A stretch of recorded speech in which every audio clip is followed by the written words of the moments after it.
Shaunti. It's good to be with you. Well, it's great to have you. And I'm just going to dive right in because there is so much we could cover. In fact, we probably should have recorded the time together because there's a whole nother show in what we just chatted about for 20 minutes. And so, but that just means we get to invite you back at another time. So let's dive right in. You're well known for helping women understand men. Your book for women only has sold more than 1 million copies in 24 languages. How can you as a woman tell us what we don't know about men? How did you get started in this area of expertise? Every guy who interviews me always asks that question. Why? That's the first question. I mean, yeah. And I'm all ears, by the way, because I'm very curious to know what you're going to share with the women about men. And yes. I know there are men listening that are going to get just as much out of this part of our interview as well. Yeah. Well, okay. So here's what happened. I'm not a psychologist, as you said in my introduction. I'm not a counselor, right? I'm not a therapist. Just started out as the average semi-confused wife, right? But I also have an analytical background and, worked on Wall Street, and that was sort of my world, numbers person, number crunching, all that kind of stuff. And it was interesting. After my husband and I moved down from New York to Atlanta, which is where we live today, I had a chance, it's sort of a long story, but I had a chance to write a couple of novels. And one of the main characters in this novel I was writing was a guy.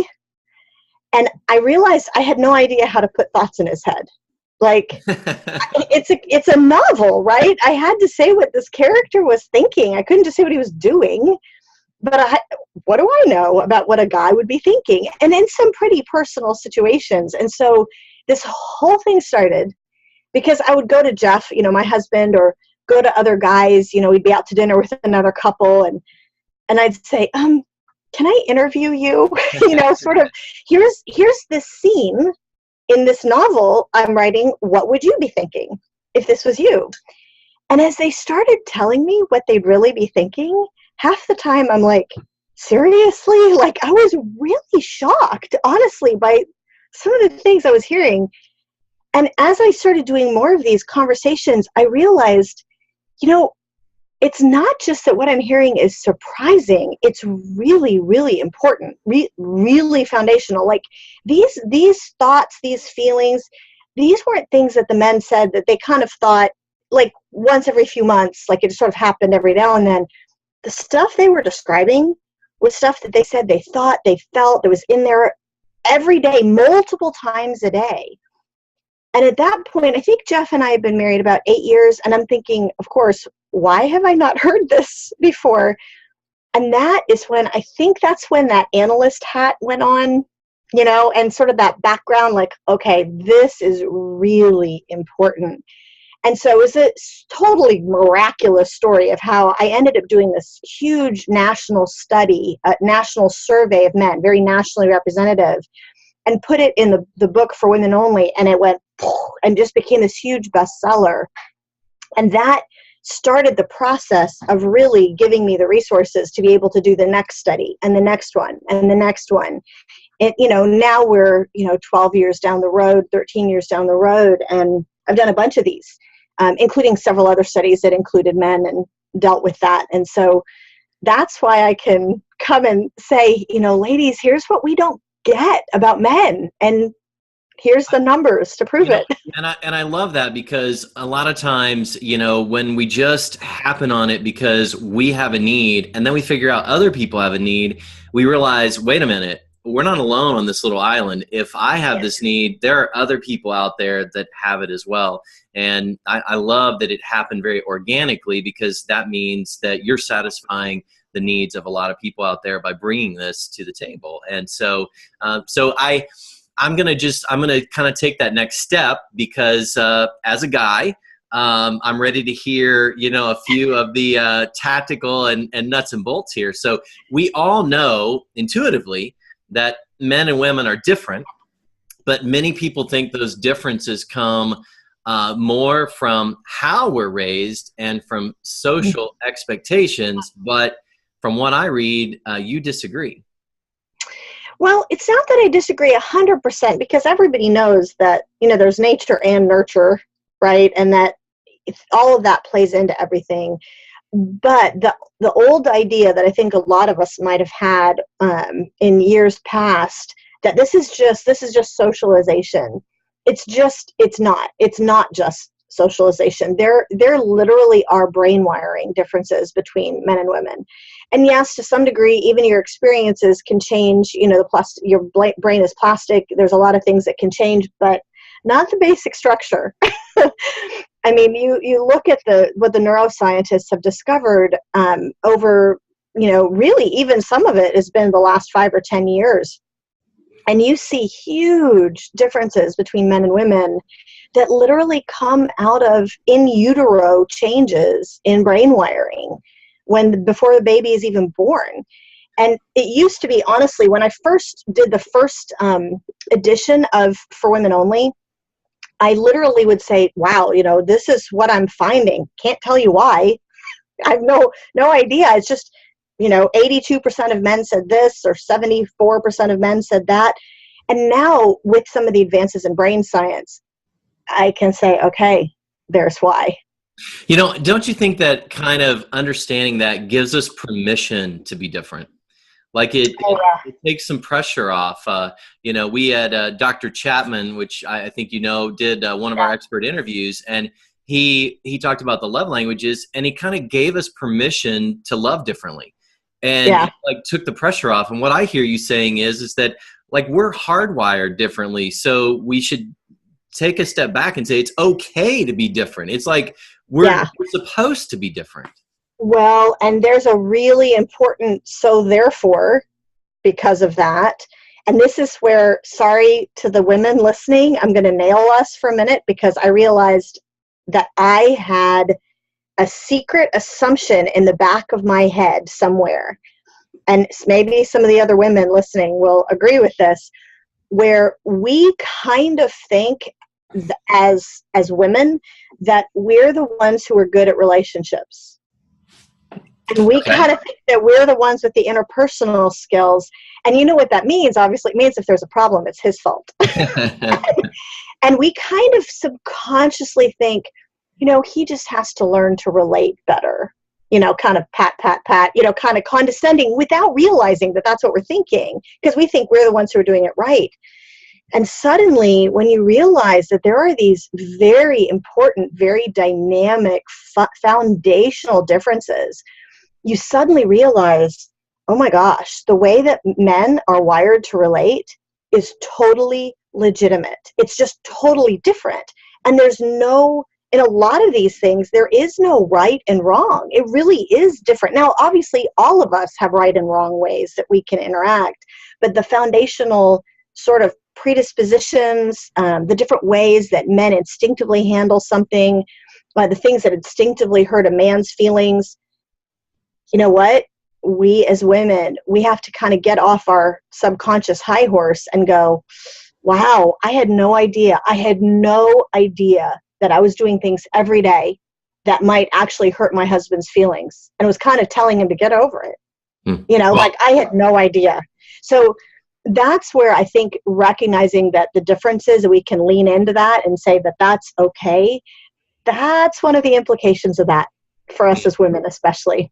Well, I love that, not just for you as women, but I'm hearing it from the male perspective as well, and I'm applying some of that same, logic and taking a sigh of relief, because they're just things that my wife can do and process that I can't, and it seems like no matter how much I read or want to, and it sounds like we're not supposed to, which is okay. It's that permission to be different.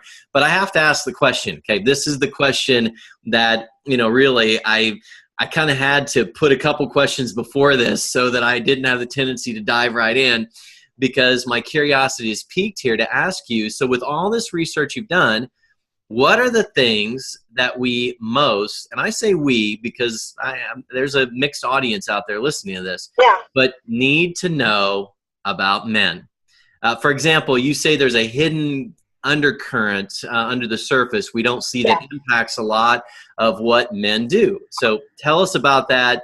Give us the big boulders that we've got to know about men.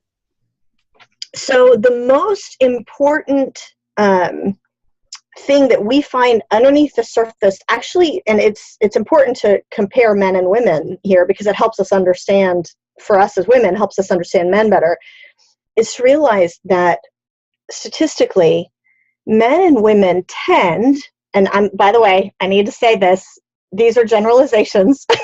There are always exceptions. By definition, if 75% of men said one way, 25% didn't, right? So there's always, everybody's an individual. But that said, men and women tend to have two very different sets of insecurities under the surface.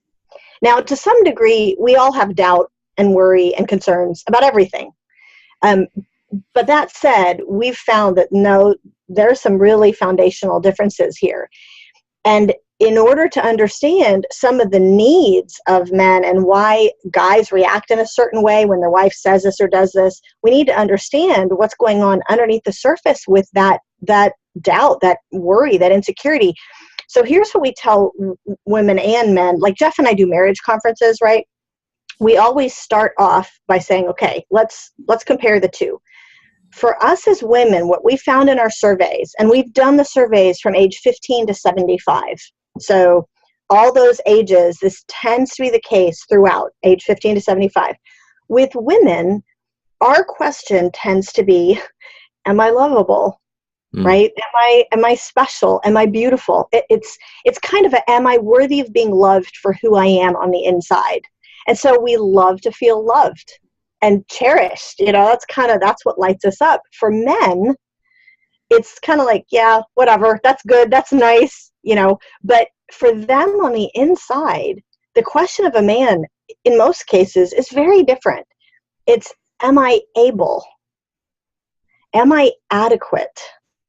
Do I measure up? Am I any good at what I do on the outside?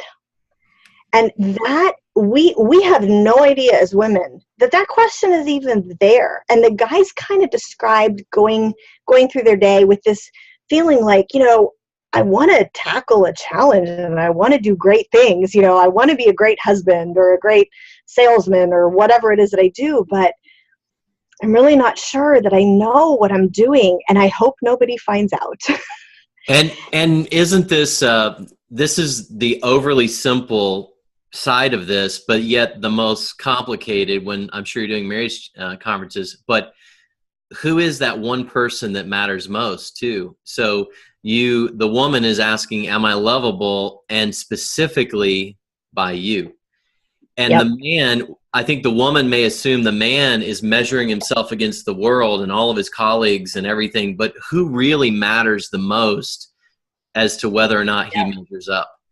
And that's the overly simplified, but yet most powerful aspect of this is that I think sometimes we say, well, the world tells my wife she's lovable, so I don't need to tell her.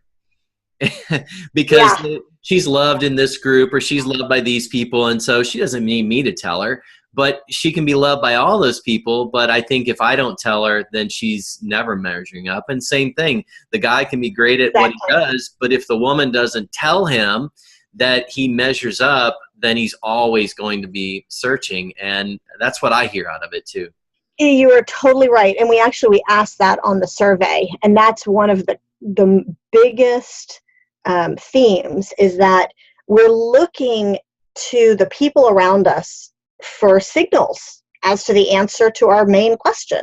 Am I lovable? Am I worthy of being loved for who I am on the inside? The guy is looking to people around him for signals. Am I any good at what I do? Right? Do I measure up? And of course, the most important people in your life are the ones that you most care about those signals. And we've, obviously the person who holds our heart in their hand the most is going to be our spouse. Yeah. It's not the only person, but by far the most important one. I've had so many men say something almost verbatim. Like, it's really interesting how as I just randomly talk to men. I mean, I kind of interview every guy I come across. Like, that's what you were doing before we got started. Kind of, yeah, sort of, yeah. And but it's interesting. I've heard so many men say almost verbatim, you know, I could be having a terrible time at work. My boss could be on my back. The kids could be disobedient. You know, there could be all sorts of things going on. But if I know my wife appreciates me and she affirms me, I can conquer the world. No problem. That gives me chills. That's powerful. And yeah. I have to tell you, we were talking about teenagers before we got started. And so I'm about to send some of these guys back here off to the world. This one on the end's 19. And he, you know, he's about to leave the house. And I got a Father's Day card from him. And you wonder, after years, 19 years of pouring into his life, and I just open it. It's a routine. You know, I got Father's Day cards every year. But when he said, Dad, I want to be just like you. I mean, I don't cry very often, but I lost it because deep down, I didn't realize how much I dreamed of hearing those words from him. And he did it because he meant it at 19 years old, and it just brought me to my knees. It literally shook me at my core because I don't think I allowed myself to say out loud how much I desired to hear that from him after pouring into his life for 19 years. That is so precious. Oh my goodness. So I can relate to how the spouse, but even your children as they get to be older, when they're younger, they say that kind of stuff all the time because you're their hero. But then they go through this period where they're figuring out life and they're deciding who they want to follow. And as a father, you know, you have this inner dream and desire for them to want to be like you. Oh gosh, that's just beautiful. Yeah. Totally. Well, and it does point out for us as women, you know, we hear that and there's something that stirs in our hearts because we put it in our own grid of wanting to feel loved and special. And like that says, you know, that you know, we are worthy of being loved. Like there's something that has been poured into this other person and they have gone through their rebellious phase where they didn't like you very much. And now they're coming back as an adult and saying, you know, you're worth my love. You know, you have been such a special person, such a unique and important person in my life. And I know that dads, that message goes to dads too, but we as women, we don't realize that a dad truly doesn't hear it that way. A dad really hears, I've done a good job. A dad is hearing when he says, I want to be just like you, it's I have created and poured in and accomplished something I've been trying to do, which is to send this person out into the world, you know, wanting to be like me. And there's a subtle difference there, but it's a huge difference for us as women to understand that a guy, we hear that men are performance oriented. You know, we've heard that phrase before. I don't think we as women really know what that means. And that's what it means is a guy is always looking for signals. Did I do a good job at this? I love that. And you kind of already touched on the next question I had for you, which is knowing that men sometimes have this secret self-doubt. What does that mean, you know, for the women? What should they do and not do? So the most surprising for me, and I think for a lot of women, the most high leverage, like if you're going to do just one thing, change this one thing, what should it be? Is that because the guy is always asking that question and you have an opportunity to answer that question, you know, every day, multiple times a day, is to realize that his greatest need isn't to hear you say things like, I love you. We will always, you know, we as women will naturally gravitate towards honey, I love you, and we try to do things that we hope he'll find to be loving, and at the same stinking time, without realizing it, we might be criticizing him a lot. Or we might be, teasing him in public, or we're out with friends and joking about this or that and what he didn't do right and telling some funny story Oh, that, yeah. Oh, yeah. oh, yeah, and he's laughing, Yeah. it's like it's not funny, or we're telling him what to do, and we don't realize that when we're doing those things, we are sending a really specific signal that says, no, you're not able. No, you don't measure up. And oh, by the way, what you did on the outside just there, it wasn't good enough. And as women, we have no idea that that's what we're doing and saying. And we certainly would never intend to send a message that a man would find hurtful and would hurt his feelings. I mean, not that any guy is going to say that hurts my feelings, but we have no idea that that is legitimately his most painful feeling. And so the men on the survey, I was fascinated by this. They said if they had to make a choice in terms of the need that they have, the emotional need that comes out of this, if they had to make a choice, they said that they would actually give up feeling that their wife loved them if they could just feel that she respected them, Yeah. appreciated him, believed in him, trusted him. And all of those things, feeling that my wife believes in me and trusts me and appreciates me, far more important to the average man than feeling that his wife loves him. I mean, I have to tell you, I'm sitting here thinking of myself in my own situation, and I'm the only man you're talking to right now. And so there's a lot of men that are going to be listening to this, but when you're talking about that, I would much rather my wife say to me, Mark, I trust you to make this decision. To me, you know what that says? I love you. I would rather my wife say, thank you for taking care of this for our family, because what that says to me is you love me. But saying you love me doesn't say you appreciate me, doesn't say thank you, doesn't say trust me, doesn't say any of that stuff. But saying you appreciate me, saying thank you, saying I trust you, I respect you, every one of those says I love you, I love you, I love you, I love you, I love you to me. And I know that's counterintuitive, but I know how I feel when she says, I trust you to make this decision.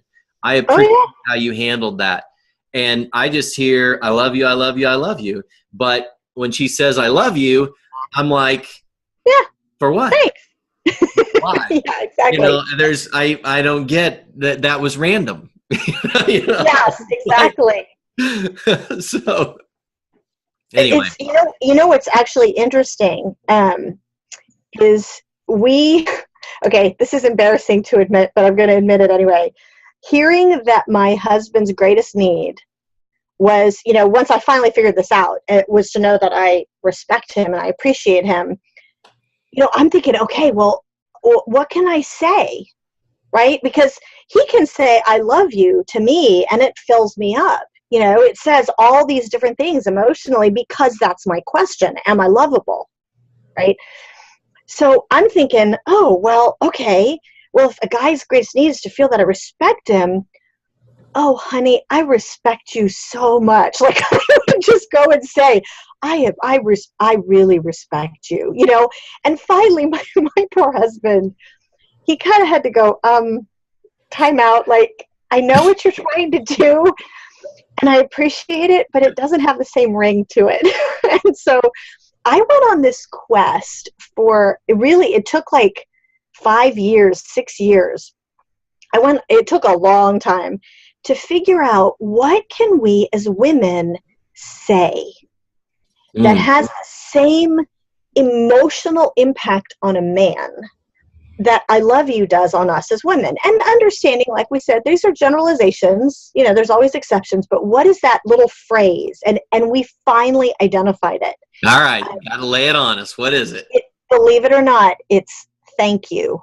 Wow. is that Wow. when a woman notices, and it's thank you for the little things of life, like the day-to-day, multiple times a day, like thanks for noticing that the light bulbs were out and changing them. Thanks for putting the dishes in the dishwasher. Thanks for, I know you were so tired and you took the kids out and you played ball in the yard anyway. You're such a good dad. Thank you. That for a guy, that's what says those 3 or 4, things that just You're fill right. him up, because it says, You're I right. noticed what you did and it was good and I appreciate it. It says like 4 different things. So is this, one of the questions that I had for you is, and I think you may have just answered it, is when we feel less than loved in a relationship because maybe we're in a conflict. I know that my wife, needs a hug, and that's what she needs. She needs a hug, but when it's on the other foot, the husband disappears because he doesn't need a hug. He checks out. That's not what he needs. So, so why does this happen and what can we do about it? And is that kind of related to what we're talking about here? Well, actually, okay, so it's a slightly different thing, but it's similar, but it's different, is that one of the things that we found in the study of men is that men and women process these kinds of situations differently. And so, let's just say there is an emotional conflict, happening. There's, you're arguing about something, tensions are high, and we as women, we're feeling at that point, and this is what we, by the way, we tell the men, is that because what's happening with that argument is triggering that question of, am I lovable? Like, does he still love me? Like, is he glad he married me right now? Like, and that leads to this kind of insecure feeling of, are we okay? So we as women usually are moving toward the guy, wanting That's to where the resolve hug this. comes in. That hug That's where the hug says, comes in, exactly. okay, I'm We still don't okay. I'm still lovable. Exactly. And it's almost like we want to process that out loud. For a guy, in most cases, not all, men's brains are actually wired the opposite, where for a man, it's actively difficult for him to be processing in that situation because the emotions are running high. He just wants to escape. He's like, when he says, look, I can't talk, I need space. There's actually a physiological reason behind that, which is women tend to process verbally. Our brains are wired that we think things through by talking them through. I know that's a huge surprise to everybody listening, but that tends to be the case. Men's brains are wired exactly the opposite, where it's very difficult, especially when emotions are involved. It is very difficult to think things through while talking them through. And men need to remove themselves, and they need to go kind of underground, and they need to get some space and go, what am I even thinking? And so there tends to be the differences cause even more problems than what you were originally arguing about, because I, as a woman, and many other women statistically, tend to be kind of following our man around the house going, well, what are you thinking about what I just said? Don't walk away from me. What are you feeling? And the guy's thinking, I don't know what I'm feeling. But I need some space. Yeah, and for us as women, we're like, how can you not know what you're feeling, right? But that's just the difference in brain wiring. So when he pulls away to get that space, suddenly, that's even worse of a feeling for us, because now it's like, oh my gosh, he doesn't care. And now that worried feeling is even higher on our part. And instead, if we can see that as this is actually him needing to get some space so that he can respond in a way that actually is going to be better for us in the end, and let him have that space and to say, look, I'm worried right now, I'm insecure, but maybe we should be talking about this in the morning. A lot of guys said late at night, nothing good is going to come if we insist on trying to have this conversation, and let's come back together in the morning, and he'll be much better able to talk about it because his brain has had a chance to process. We just don't realize as women how often our insistence on trying to process something when we're upset is actually potentially could make things worse. Very, very, very insightful. So I'm going to take you down another path that I think our listeners and our community members really want some insight on. And it's so important to every relationship. And that is, in your book, you say we have a misunderstanding about what physical intimacy means to our husbands. I was wondering if that was where you were going with this. Yeah, I have to go there, Shaunti. I have to go there because this is an area that really can make or really cause a lot of pain points in relationships. Oh, yeah. So I feel like we wouldn't be doing a service to the community if we didn't go there and unpack that a little bit. So what do you mean by that? So it turns out that both men and women, have a big misunderstanding. And since right now we're really just covering, the women understanding men's side of this, let's just talk about that. And by the way, I should be saying, from the very beginning, all this stuff, when we're talking one-sided, there's always another side, right? And that's when we talk directly to the men and explain women to them. So I don't want women listening to this to hear, this is all on you, because, obviously we have both sides, but in that we can only do what we can do and understand the other person. Helping women understand this is huge for a guy and huge for marriage usually. Even though there's some marriages that are switched on this where the couples have sort of different expectations, this is at least 75% of couples. So what we found as women is we tend to misunderstand what physical intimacy means to our husband. We think of physical intimacy in our marriages as being primarily a physical need. That's kind of the category that we put it in. We sort of say it's a physical need, it's a physical urge, and you think, I'm sorry, I've been running around after kids all day, and sleep is a physical need, right? And instead, as I was talking to the men and asking them, what's the importance of this in your life? What I heard had nothing to do with the physical. Wow. What I heard from these men was entirely this enormous emotional need that they couldn't get met any other way, by the way. And it's the need that every man has to feel that his wife desires him. Wow. And that she wants him. If a man, here's the thing that we as women don't get. If a man feels that his wife desires him and she sends those signals, it gives a man a sense of confidence. It gives him a sense of well-being, it turns out, in every other area of his life. And not just in the bedroom. And if he doesn't feel desired and he gets those signals, it almost gives him a sort of a sense of a lack of well-being and a lack of confidence in all the other areas of his life. So, what you're hearing there, that's not primarily a physical need. Not at all. That's this huge emotional need. And we women don't get it. Because to us it looks like the physical need, and instead it's this. I love one comment that a man made on the survey. He said, I don't think my wife realizes that what happens the night before in the bedroom, it absolutely impacts how I feel about myself the next day at the office. Wow. And I think we women absolutely don't get that. And again, there's some exceptions to this. There's plenty of couples that are flipped, but in terms of the majority, this is something where once we see it as this huge emotional need, that this is one of those things that makes a man feel loved, that changes the equation. I love that. And again, as the man you're talking to here, I agree with it. And even with 6 teenagers at home, it gets very difficult to find quiet time.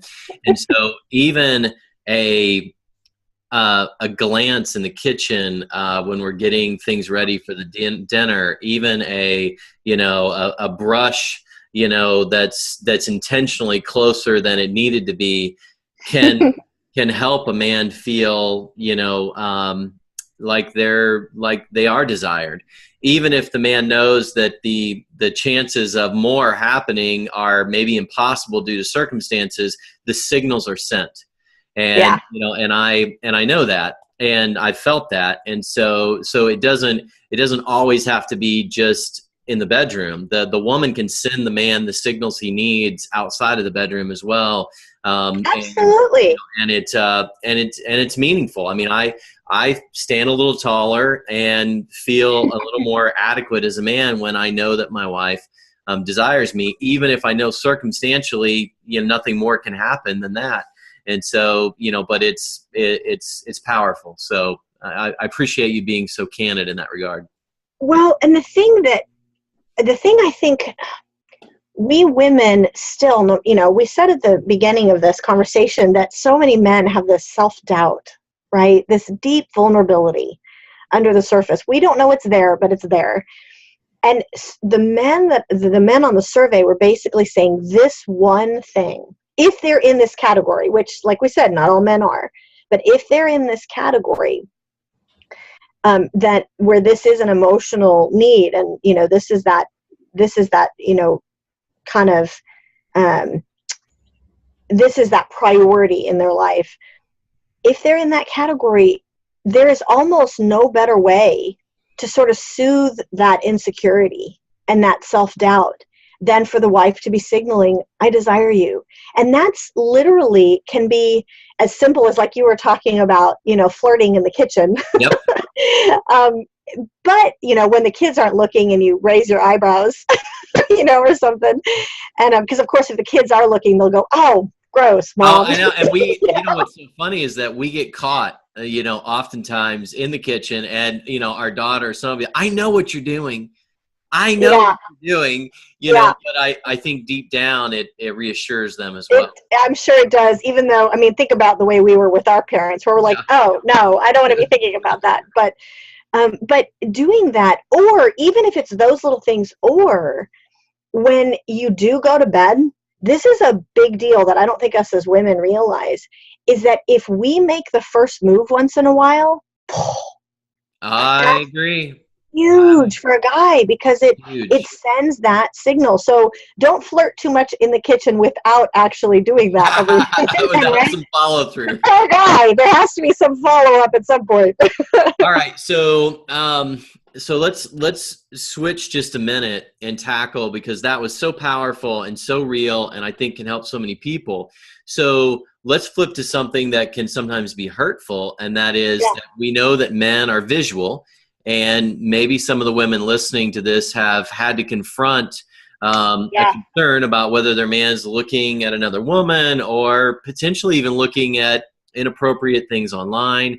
What did your research tell you about this, and what did you find is going on in this area? So it turns out even though this is awkward to talk about, I realized I had to include this. Yep. Even though it keeps getting me in trouble because it's easy to misunderstand.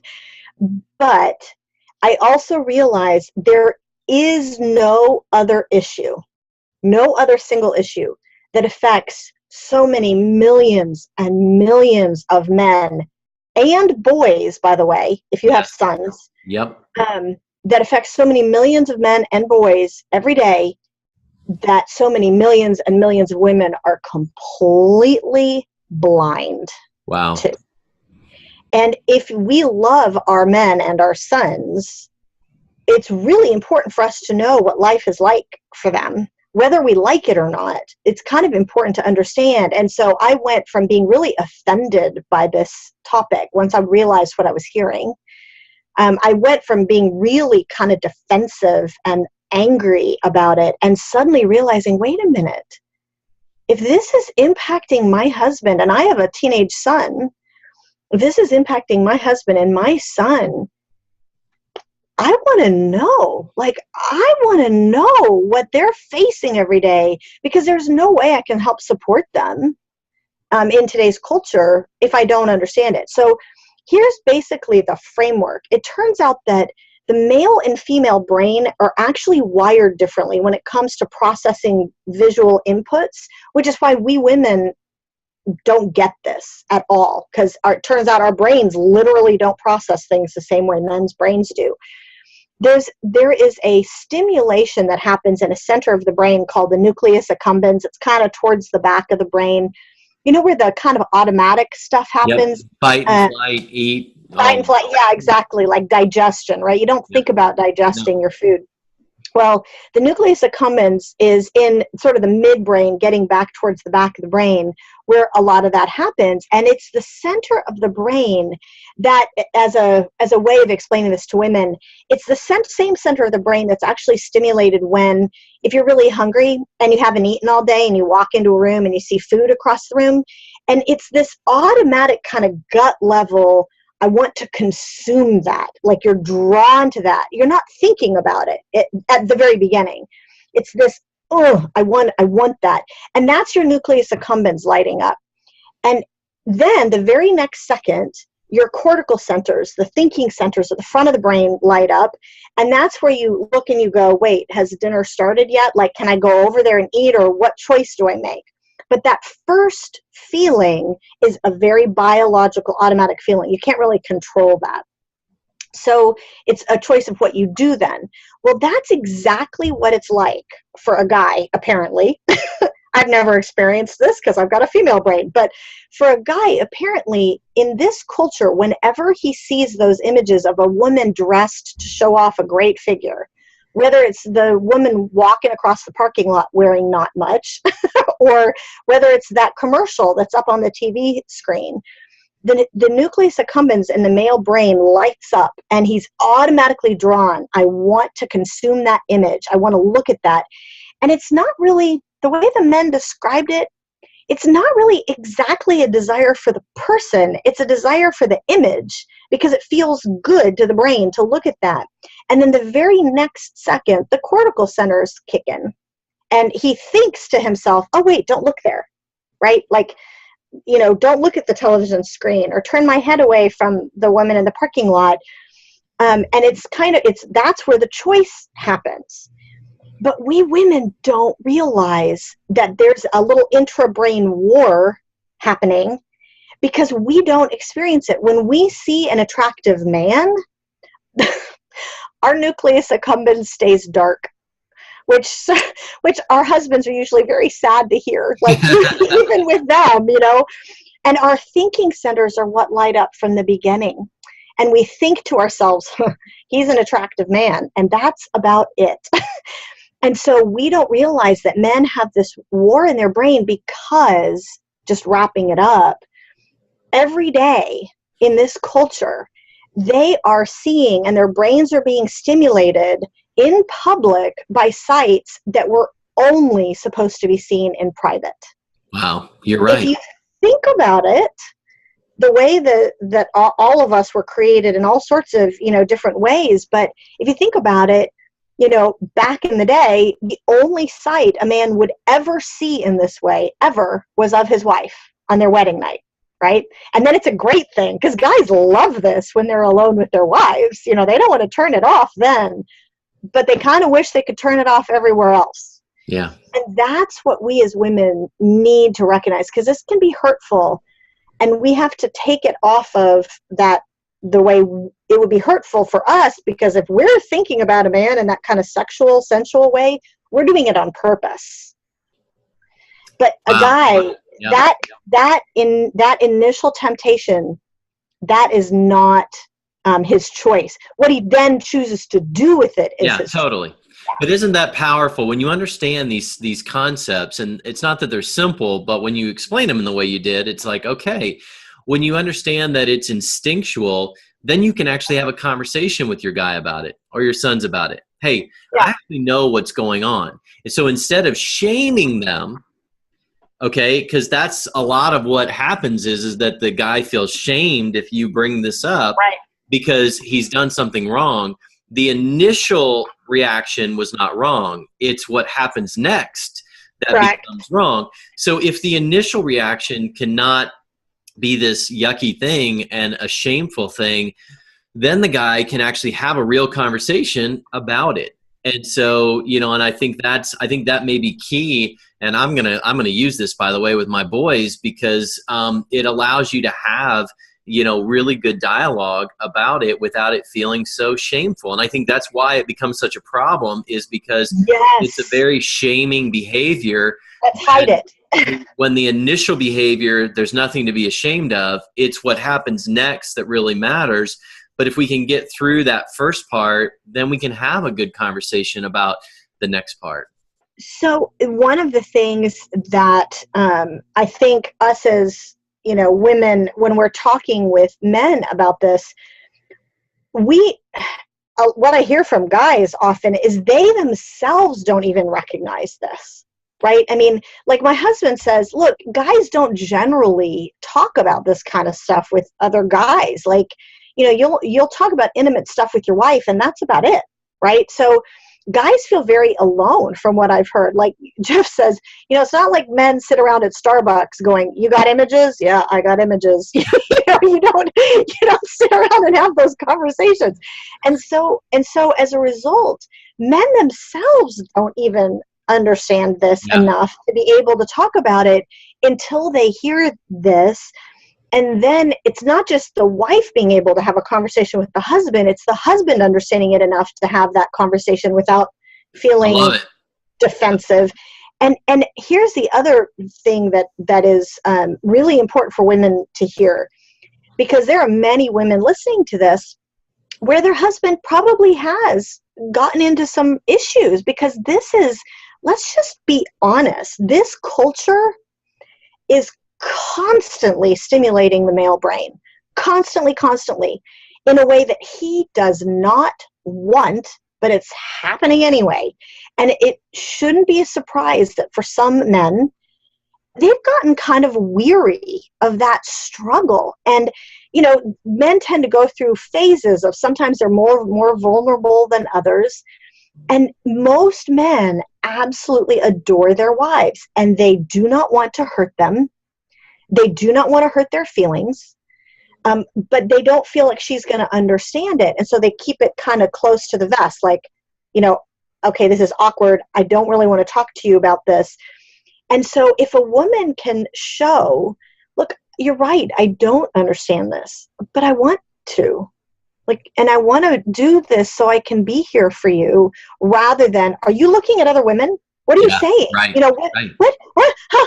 And guys, they love their wives. The last thing they want to do is hurt them. So a lot of men close this off, when what they most need, if they have gotten themselves into trouble, what they most need is to be able to open up.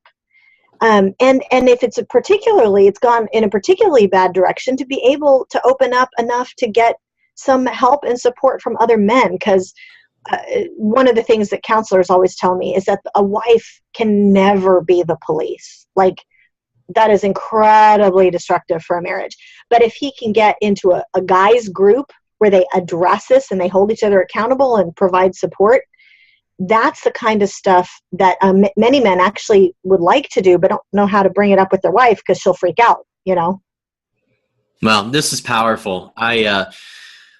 We could probably do a whole show on this, because it is permeating our society, our boys, our men. And so, so that's, it is, it's, I've been told by mentors and people I care greatly about, is that, it's the second look that is the problem. The first look is instinctive. And now I understand it's the head on the swivel. Now you know why. Yeah. Right. And so that's instinctive. It's the second look that was intentional. The first look was not intentional. It was instinctive. It was just, it happened before you even had the ability to decide to look or not look. But it's the second look that starts to cross over. The way that some men described it to me, which I thought was, again, not being a guy, I don't know exactly, but it sounds right to me, is to say, to help a woman get this, is imagine that someone holds up a sign in front of you, and they go like this, they just shoot, right, with a sign with 3 words, and the 3 words are, don't read this. Okay, your brain reads it whether you want your brain to read it or not. Yep. Like it Yep. just, you can't help reading it. And that's the way that the really truly the male brain is truly wired. He's going to read great body, whether he wants to or not. But then most men, and this is where they love their wives, they care, they've trained themselves to go, oh, don't, no, think about baseball. Yeah, think about it. Think about my wife, right? Like, pull that thought out of my head. And that's what boys have to learn, right? That's the process, because they're growing up in this culture, whether we want them to or not. And it's heartbreaking for me as the mom of a 14-year-old son. Yep. Because he is being confronted with this every day. And I want to help him, not make him feel awful and like a pervert. Right? Well, I think the thing I want to say to the Thrive community here is that the biggest mistake we can make is to pretend it's not happening. Yeah. And that we can't do that. We have to know that it is happening and hit it head on. All right. So we're running out of time. So I'm going to throw you a couple big picture questions. Okay. So we're just going to just kind of leave with some big stuff. And that is, in all your research, what was your greatest surprise about men? Wow. Okay, that's a really good one. And I think it has to be what we found at the end of the survey. And this still makes me emotional every time I talk about it. At the very end of the survey, we gave the men a blank space and asked I think the actual question is, what's the one most important thing you wish your wife or your girlfriend knew that you can't explain to her or tell her, right? And we had done all these multiple choice questions, and so this was a chance that they could say anything. It was a blank space. And I thought it would be a chance for the men to kind of vent or say, I want more sex, or whatever it is. And I was going to kind of categorize the answers and rank them. And when I got the survey responses back, I almost started crying, because the top answer by far, when they could say anything, the one most important thing I wish my wife knew is how much I love her. Wow. And it pointed out to me that our men have so much of this bottled up inside, and they don't necessarily feel like they're able to express that in a way that their wife will believe, but that's how they feel about the woman in their life. I mean, this is a huge deal. When a guy says, I just want to make my wife happy, he means it, because he adores his wife. And so for us as women, it's a huge encouragement to say, that's a lot of goodwill from our men. And it's a chance for us to have some goodwill back and learn some of these things and practice some of these things that we just didn't know mattered before. Wow, that's powerful. And I think as a man, when my wife says, when I hear her say thank you or I appreciate you, it's almost like there's my window, to be able to pour back in. And, and it shouldn't be an either or. Men should be empowered to do it either way. But that's powerful. Now, we didn't get to talk much about understanding women, okay, from the men's perspective, and we're really out of time.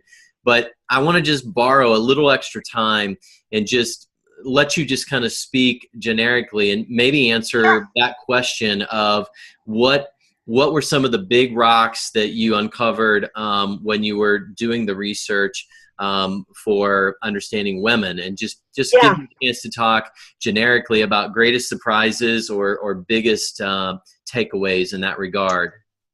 Yeah, the most important thing for men to know, just sort of capping off this conversation, is that how you most wish that your wife knows that you love her, right? And for so many women, men don't realize that that's the thing she doubts the most. Wow. And it's not anything that you're necessarily doing wrong. It's that question and insecurity in her heart. Remember, you got yours as a guy. Am I any good at what I do, right?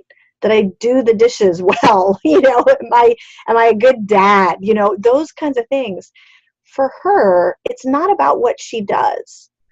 the question, am I lovable as a human being, is very deep. And a lot of men misunderstand this, because when you guys get married and you see her walk down the aisle and you say your I do's, you're kind of like, okay, good, on to the next thing. That question is settled. She knows I love her. And you need to understand, the same way that question, do I measure up, it didn't go away just because you got married. Right. The question in her heart, am I lovable, that doesn't go away just because you're married. And instead, it morphs a little bit to, does he still love me? Is he glad he married me? Would he choose me all over again? And so she has that question every day, and she needs to know the answer to that every day. And so that's where, if that is how you feel about your wife, how much I wish she knew that I love her, then it's literally the littlest things every day that will tell her that. Just make sure to signal that every day. I mean, as little as, reaching across and taking her hand when you're walking across a parking lot. That says it. I'm so glad I married you. That's what that says. We so overcomplicate this, Shaunti. We so overcomplicate this. So it's just an encouragement to the guys to know, this is how you feel about her. Just make sure she knows that's how you feel about her every day. All right. So here's the scoop. Before we even started, you were like holding up this book and that book and this book and that book. I don't think people realize, like, you've sold like 2 million copies of books. You've got a lot more books than what we just talked about here today. So we so appreciate you joining us as our Thrive Family Focus expert. What would be the best way for our community, for the Ziglar family community, to find out more about you, your books, your speaking schedule, and so on? So the easiest place is to go to Shaunti.com, which is SHAUNTI.com. I always have to spell that, as you can imagine. No, that's fair. That's good. So you can see not just the books, but you can actually see the research as well. We have all the surveys up there on the website, and the speaking schedule and everything else. Well, I'm on video. I'm going to tell you right now that you're a wealth of information. There's so much more that we could be talking about. And so we have a expanded community with Ziglar family as well. So I can say this to the community with confidence. This is not the last time you're going to hear from Shaunti. We'd love to have her share her wisdom in other areas as well. So we're enjoy this, but I'm sure that Shaunti is going to become a go-to resource for our community. So thanks so much for joining us with this month's Thrive Family Focus expert, Shaunti Feldhahn. It was so helpful hearing her insights on the different aspects of marriages, relationship, men, women. Now, to make the most of what you've learned today, I challenge you to think about what small changes you can make in your approach to interacting with your spouse. As Shaunti said, it can be a touch of a hand, it can be a hug, it can be words of affirmation. Is there something that Shaunti said that really struck a chord with you? Something that made you think, yes, that sounds like me, that sounds like my situation. I think I can do something about this. I encourage you to take some of the suggestions that Shaunti mentioned and really make an effort to implement some small change today that will empower your marriage, your friendships, and ultimately your family to move forward on your journey towards significance. You can do it.